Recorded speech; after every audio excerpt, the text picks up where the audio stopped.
talking about here on my channel right now. It's all about Justin Baldoni and Blake Lively's.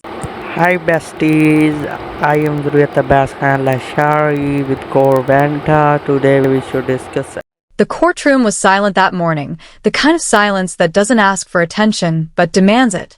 Cameras weren't allowed inside, yet the tension seeped through every headline, every whispered conversation that escaped the corridors of power.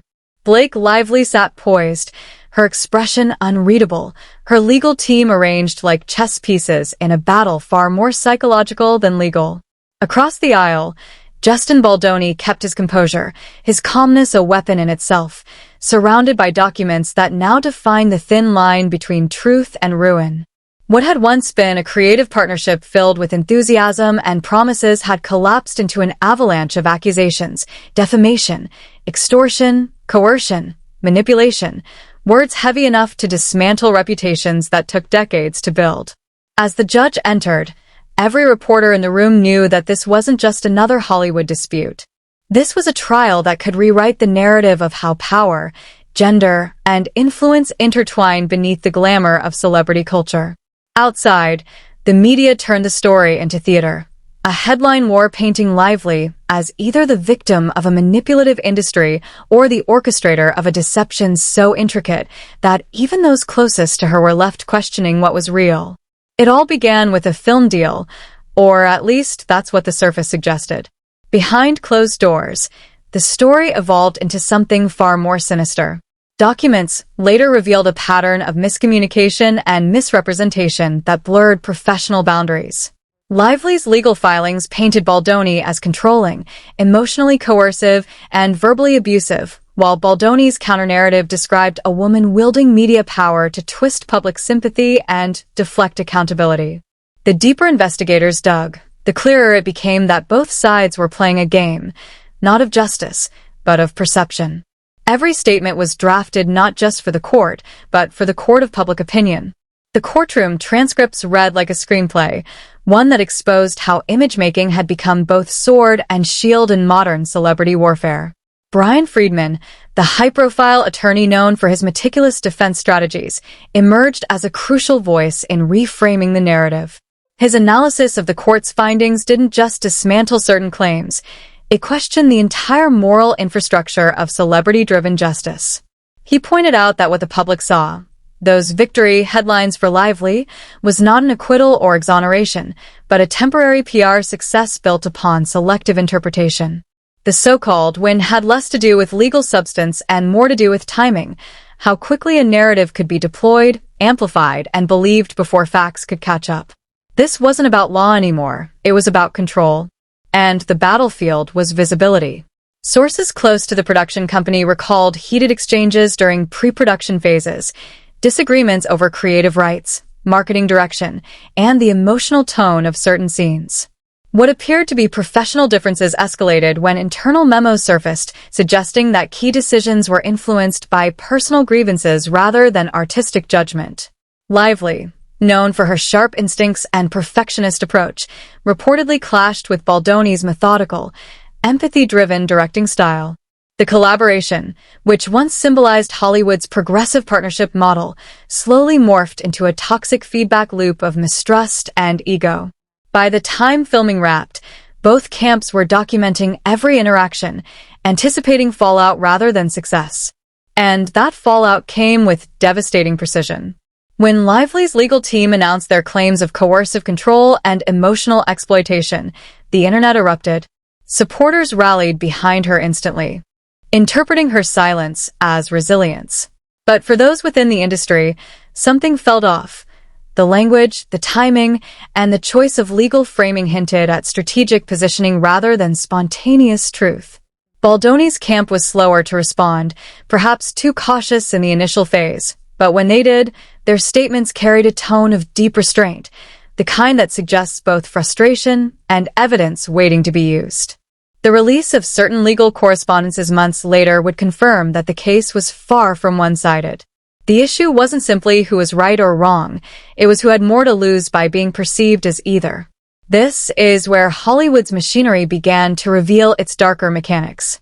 Publicists, crisis managers, digital strategists. Every player was operating in real time to manipulate narratives before the ink even dried on legal documents.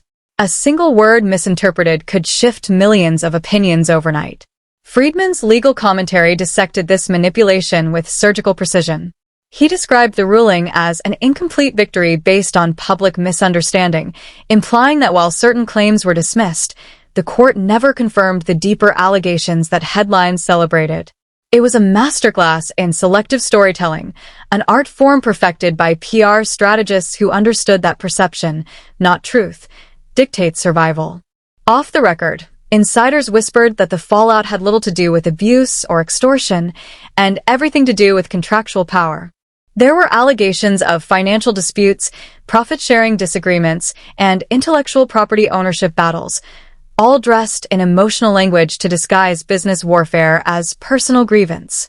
To the average fan, it looked like betrayal. To industry veterans, it was negotiation through narrative. But what made this case uniquely dangerous was how personal it became. Every emotional outburst, every leaked recording, every ambiguous text message was weaponized to fortify one version of reality over another. What the court tried to evaluate objectively was already tainted by months of media saturation. When the judge issued his interim remarks, observers noticed the subtle caution in his tone, a warning that public discourse was outpacing judicial due process. The ruling didn't absolve anyone. It merely paused the chaos. Yet that pause was enough for one side to claim triumph and the other to retreat in disbelief. This is where the commentary shifted from legal facts to moral inquiry. Friedman argued that such cases reflect a deeper sickness within celebrity culture, the merging of truth with branding. When your personal story becomes your brand, authenticity ceases to exist. Every confession becomes content. Every tear becomes strategy. For Blake, the challenge wasn't proving her innocence, but preserving her image as the wronged heroine. For Baldoni, the fight wasn't about redemption but survival, to exist in an industry that crucifies men accused before evidence even surfaces. The irony was painful. Both were trapped by the same system that once celebrated their collaboration.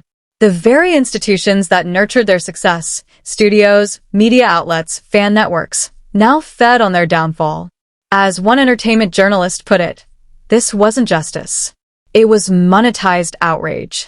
Behind the scenes, friends turned distant, allies shifted sides, and projects quietly evaporated from schedules. The Hollywood ecosystem thrives on association, and controversy is radioactive. No one wanted to risk contamination. And yet, as the months unfolded, new evidence surfaced. Recordings, testimonies, financial audits, each complicating the neatly packaged narrative that had dominated early headlines. Suddenly, the victim-villain binary crumbled. The story evolved into something far murkier, a reflection of ambition, ego, and the psychological toll of fame. Case to historical precedents began comparing from Depp versus Heard to Spears' conservatorship, arguing that Hollywood's cycle of victimization had become ritualistic. Each scandal serves as both entertainment and moral theater, giving the public the illusion of justice while perpetuating the same exploitative dynamics. In Lively's case, her portrayal as a silenced woman reclaiming agency played perfectly into cultural momentum. But beneath that surface was a complex network of strategic communications designed to maintain dominance in a fragile PR economy. Baldoni's counterclaim, on the other hand, tried to expose this machinery, not as vengeance, but as documentation. He presented evidence of deliberate narrative shaping, of selective leaks meant to discredit him before any verdict could emerge. Yet, by the time his version gained traction, the damage was done. Reputation, once shattered, rarely rebuilds at the same height. Part 1 of the saga, therefore, ends not with resolution but revelation, the understanding that in modern celebrity disputes, truth is secondary to timing. The person who tells the story first doesn't always win legally, but they do win emotionally. They dominate headlines, shape sympathy, and construct memory before the facts have even been verified. And that's the tragedy Friedman pointed out most eloquently, that Hollywood no longer operates by law or ethics, but by momentum. In this courtroom drama, justice was not the outcome. It was the prop. By the time the first ruling hit the digital press, the courtroom had emptied, but the real trial was only beginning. Outside those legal walls, the media was sharpening its knives. Overnight, talk shows, podcasts, and gossip columns turned Blake Lively and Justin Baldoni into opposing symbols. She, the embodiment of feminine strength reclaiming narrative control. He, the alleged manipulator whose silence became its own kind of confession. But as the days stretched into weeks, inconsistencies began to emerge. Small details, easily overlooked, that didn't align with the heroic storyline the press had hastily built around Lively. Leaked fragments of emails, production memos, and private text exchanges began to circulate anonymously through entertainment networks, hinting that much of the outrage had been carefully choreographed. Every leak was timed. Every anonymous source appeared just as public sympathy began to waver. This wasn't a coincidence. It was the precision of public relations warfare. Baldoni's camp, now fully mobilized, responded not with emotion but with documentation, legal exhibits, time-stamped correspondences, and verified records that painted a more complex portrait of events. Forensic analysts later confirmed that some of the earliest leaks against him had originated from burner accounts linked to individuals close to Lively's team. Though never proven in court, the timing was too synchronized to be accidental. The media, once intoxicated by the simplicity of a hero-villain narrative, suddenly found itself entangled in contradictions. Outlets that had championed Lively's cause began retracting or revising earlier coverage, citing incomplete information. For a moment, the machine that had elevated her story seemed to hesitate, a brief pause before reconfiguring its strategy. That hesitation, however, was fatal. Public trust began to fracture. Social media, which once echoed her every statement with unwavering loyalty, turned volatile. Comment sections became war zones, filled with competing hashtags. Hashtag Justice for Blake versus hashtag Let Justin Speak. The very visibility that had once protected her now became her vulnerability. Each new revelation turned sympathy into suspicion. And that's when the recordings appeared. No one knows exactly who leaked them first. Some claimed it was a former assistant, others suspected a rival media house. What mattered was the content. Private audio clips, taken during production meetings, revealing heated arguments, frustration, and the kind of raw, unfiltered emotion that doesn't fit neatly into a courtroom transcript. The recordings didn't prove guilt, but they shattered the illusion of control. They showed two powerful figures, not as victim and abuser, but as equals locked in psychological warfare, each pushing, provoking, reacting. In one recording, a voice believed to be Lively's accused Baldoni of hiding behind empathy while manipulating the script. In another, he's heard saying, "You can't rewrite truth because it fits your brand." Those lines echoed across every headline for weeks. Friedman's analysis reemerged as prophetic. This was never about legal justice, but brand survival. Public opinion was no longer tethered to facts. It was bound to performance. The media played its part, amplifying fragments of truth into full narratives, slicing context into clickbait. Networks debated tone, not evidence. And amid this chaos, both careers began to bleed. Projects were postponed, endorsements pulled, collaborators disappeared into the shadows. In Hollywood, loyalty is conditional. It survives only in silence. Behind closed doors, insiders described Lively's camp as fractured but defiant. Her closest allies, once fiercely protective, began to distance themselves quietly, fearing career collateral. Even Taylor Swift, her longtime friend and symbolic ally in public image battles, maintained a noticeable silence, not disloyalty, but strategic avoidance. In the entertainment industry, silence often speaks louder than support. Meanwhile, Baldoni's world contracted into survival mode. Friends described him as measured, wounded, but unbroken. He refused to retaliate emotionally, instead releasing a single statement through his attorney emphasizing faith in due process and evidence over speculation. That restraint impressed some and infuriated others. His calmness was misinterpreted as guilt by those conditioned to equate noise with conviction.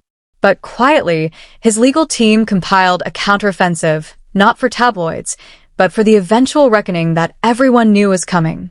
The backlash cycle intensified when a major magazine published a retrospective titled Blake Lively, The Woman Who Fought Back. The article painted her as a lone warrior challenging Hollywood's entrenched sexism, citing anonymous testimonies from unnamed insiders.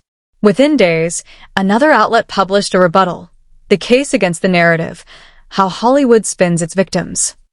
This piece dismantled inconsistencies in her timeline and revealed that certain independent sources were actually tied to PR consultants who had previously managed Lively's campaigns. The illusion cracked further when court documents, unsealed weeks later, revealed redacted exchanges suggesting that early media outreach had been planned long before legal action commenced.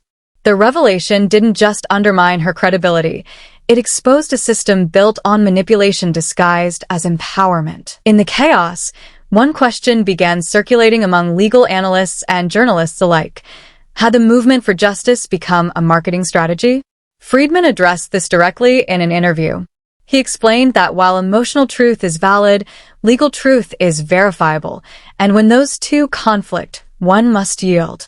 But in Hollywood, he said, they often merge into a hybrid currency, performative authenticity. Stars sell vulnerability as virtue, transforming trauma into engagement. In this case, it had backfired catastrophically. What was meant to be a redemption arc turned into a public autopsy of credibility. Behind the scenes, sources hinted at another dimension: financial entanglement.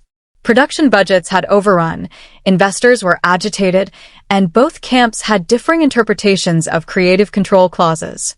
The lawsuit wasn't merely personal, it was economic. Millions were at stake in back-end profits, streaming rights, and intellectual property ownership.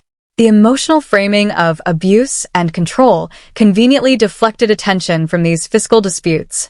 As one producer admitted anonymously, in Hollywood, money wears the mask of morality.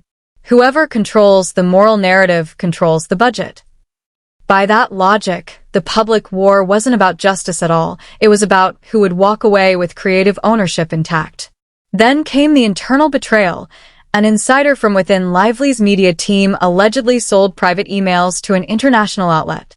Those emails, dated months before the legal filings, included exchanges strategizing how to prepare emotional language for potential interviews and leverage feminist platforms for early momentum. Though not illegal, the optics were devastating.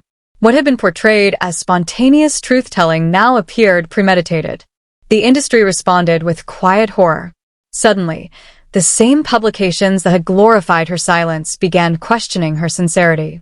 Brand partnerships that once used her image as a symbol of empowerment began reviewing contracts. Even fans, emotionally exhausted from the narrative whiplash, started disengaging. The digital outrage machine, having consumed its prey, moved on to the next scandal. But Baldoni's side didn't emerge unscathed either. Despite growing sympathy, he became emblematic of another narrative, the silent man accused, too cautious to defend himself for fear of being labeled defensive. Interviews he'd given years earlier about empathy and masculinity were now repurposed into ironic soundbites. Every quote was weaponized.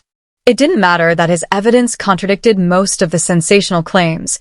Perception had already formed its verdict. Hollywood doesn't wait for facts. It trades in feelings. And feelings, once inflamed, don't forgive easily. The psychological toll on both was immense. Insiders described sleepless nights, therapy sessions, and a shared sense of paranoia, the knowledge that every word, every message, every glance could resurface out of context. Fame, once a source of validation, had turned into surveillance. Privacy was extinct. They lived inside narratives they no longer controlled. Meanwhile, their mutual silence only deepened the mystique. Rumors of secret settlements, NDAs, and private mediations circulated like wildfire. None were confirmed, but in an industry built on speculation, confirmation wasn't necessary. What made this chapter so uniquely tragic was how it blurred moral boundaries. Neither Lively nor Baldoni fit the archetypes assigned to them. Both had moments of grace and misjudgment, of courage and calculation. But the media demanded binaries, hero or villain, victim or abuser. The gray area didn't trend. As one analyst wrote, complexity doesn't generate clicks. And so, the truth, whatever it was, became collateral damage in a content economy.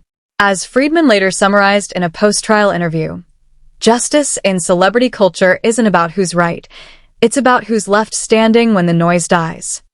His statement resonated across the industry, a grim reflection of the moral decay beneath glamour. The court might have settled certain motions, but the reputational damage was irreversible. Baldoni's next project, once slated for major studio release, was quietly shelved. Lively's endorsements were temporarily suspended, pending review.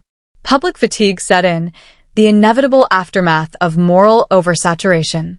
Audiences who once cared now scrolled past their names without emotion. And yet, beneath the exhaustion, there was a lingering sense of unfinished business. Too many questions remained unanswered. Who leaked the recordings? Why were certain testimonies sealed? And most crucially, how did a professional disagreement metastasize into psychological warfare? Some insiders whispered of deeper conspiracies, that powerful figures behind the scenes had manipulated both parties for profit, using their conflict to fuel engagement metrics and media contracts. Whether true or not, it exposed an ugly truth. In the entertainment economy, scandal is a renewable resource. By the end of that year, both Lively and Baldoni retreated from public life.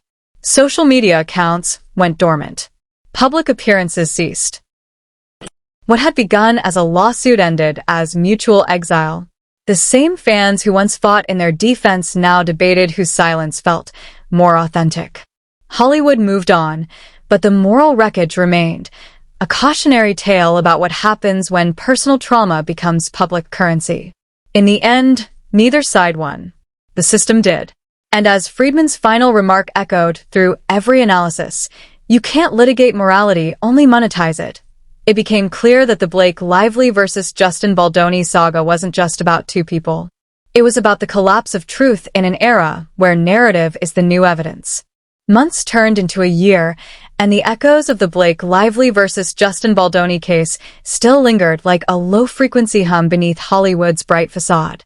The story had moved from front-page scandal to whispered cautionary tale, yet its implications only deepened over time. When the dust finally began to settle, insiders started speaking in fragments, off the record, behind drawn curtains, under the condition of anonymity. What emerged was not a single revelation, but a mosaic of small, unsettling truths. The case had not just exposed two people at odds, it had revealed an entire ecosystem built on manipulation, fear, and transactional loyalty. One producer, once involved in the early stages of their collaboration, described it succinctly. This wasn't a fallout. It was a mirror. Everyone saw a reflection of what they were willing to become for relevance. The more people talked, the clearer it became that this wasn't just about two clashing egos. It was about a system that rewards conflict more than creation.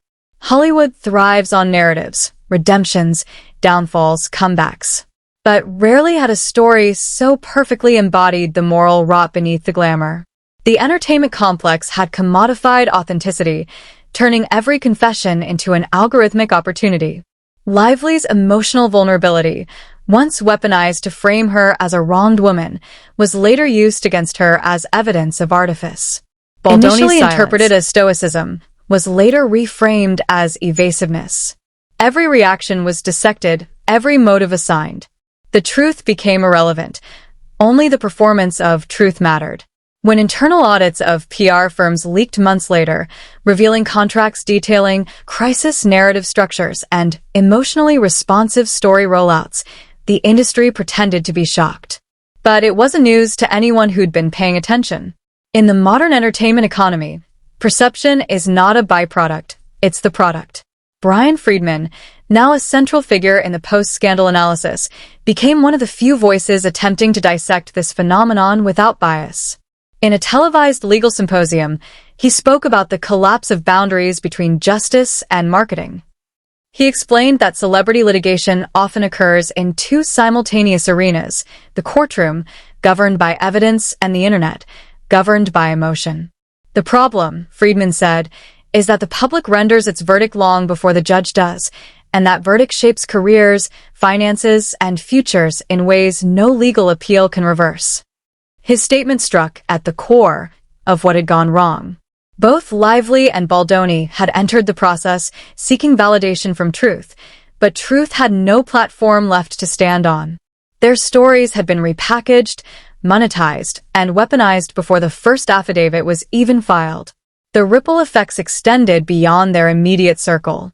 Studios began revising contract clauses, adding provisions about digital conduct and public narrative management.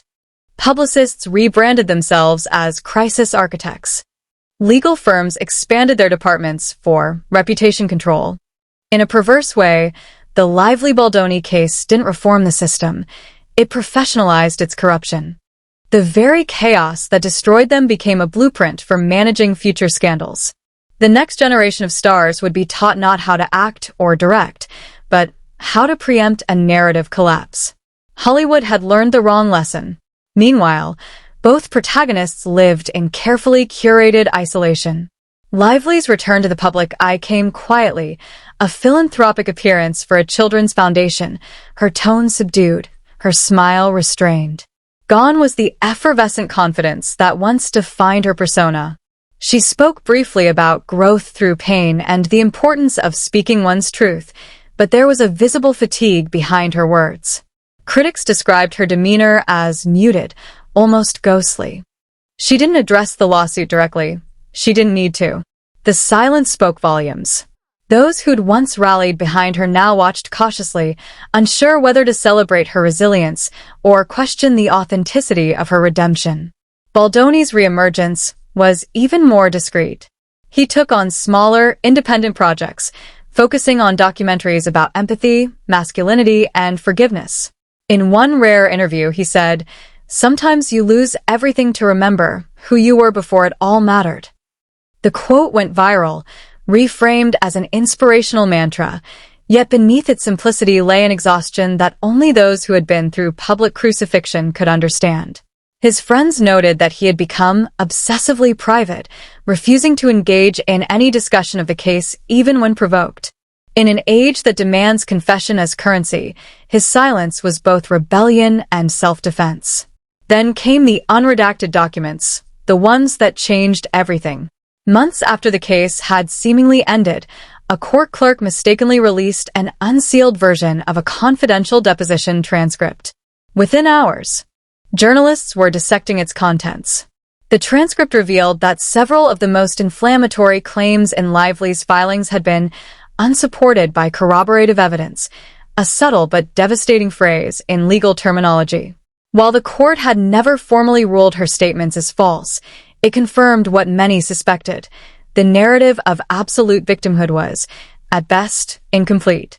The media reaction was explosive, but strangely muted in tone. No outlet wanted to appear complicit in the earlier hysteria, so the story was reported with cautious neutrality. But to the public, the implication was unmistakable. The narrative had cracked. In contrast, the same document showed that Baldoni's behavior, while occasionally unprofessional under stress, did not meet the criteria of coercive or abusive conduct. The legal conclusion, stripped of all emotion, was that both parties had engaged in mutual escalation, a breakdown of communication, not a crime. It was the kind of statement that should have ended the war but instead reignited it. The internet, forever addicted to outrage, refused reconciliation. Some fans accused the court of bias. Others claimed vindication. Hashtags revived. Think pieces flooded back. But this time, something was different. Exhaustion had replaced rage. The spectacle had lost its entertainment value. What once felt like a cultural reckoning now seemed like an autopsy of empathy itself. Behind the media noise, deeper consequences unfolded quietly. Hollywood executives began reevaluating the culture that had birthed the disaster. Private meetings between producers, legal advisors, and PR strategists were held to discuss narrative containment strategies. The industry realized that its own mechanisms, the constant exposure, the incentivized moralizing, the algorithmic outrage, had become unmanageable. One executive famously remarked, "We built a machine that feeds on blood, and now we're surprised it's hungry." The lively Baldoni scandal became a case study in corporate seminars, illustrating how quickly emotional storytelling can backfire when truth becomes negotiable. For Friedman, the case became both a professional milestone and a personal warning. In later interviews, he described it as the most psychologically complex legal battle of his career. He spoke of how the media blurred timelines, how fans weaponized morality, and how silence became misinterpreted as guilt. It wasn't a trial of facts, he said. It was a referendum on emotion. Whoever made people feel more won the day, until the next day came. His reflection resonated deeply in legal and media circles alike. It underscored the futility of seeking fairness in a system addicted to spectacle. By the second anniversary of the case, the industry had moved on, but its legacy lingered like radiation. Lively, once the face of golden-era optimism, became a cautionary tale of overexposure. Baldoni, once celebrated for emotional authenticity, became a symbol of misread virtue. Both were victims of the same machinery, one that had elevated them only to consume them. Even their reconciliation attempts, rumored through mutual intermediaries, became tabloid fodder. Some claimed they met privately to apologize. Others denied it. No one really knew, and perhaps that ambiguity was the final irony, that the truth, once so desperately sought, no longer mattered. Years later, a documentary would attempt to retell the story with newfound objectivity. It opened not with footage of courtrooms or red carpets, but with a single line from Friedman's deposition, "In the age of performance, authenticity is an act." That sentence became the thematic anchor for the entire film. Through interviews with journalists, lawyers, and insiders, the documentary painted a chilling portrait of an industry where truth is crafted, not discovered. It portrayed Lively and Baldoni not as enemies, but as archetypes of a system that thrives on polarities. She, the manufactured martyr. He, the misunderstood stoic. The film didn't seek to absolve or condemn either side. Instead, it asked a more profound question: can morality survive when reputation becomes currency? When the documentary premiered, both refused to attend. Their absence said everything. Hollywood applauded the film's bravery while missing its message entirely. Critics called it a haunting exploration of modern fame. But within weeks, streaming platforms were already promoting it with sensational taglines: "The scandal that shook Hollywood." Even their tragedy had been repackaged for profit. The machine never sleeps. And so, the saga concluded not with justice, but with resignation. Friedman's closing commentary in the film served as its final epitaph. "We used to think fame magnified the person. Now it replaces them. Once you become content, you stop being human." His words lingered long after the credits rolled. They captured the ultimate irony, that Blake Lively and Justin Baldoni, two artists once united by creativity, were now immortalized not for what they made, but for what they endured. In the end, their story became a mirror for everyone watching. The journalists who manipulated facts, the fans who demanded sides, the executives who monetized morality, all became complicit in a tragedy disguised as entertainment. It wasn't about guilt or innocence anymore. It was about what happens when empathy becomes a transaction, when narrative becomes power, and when truth itself becomes optional.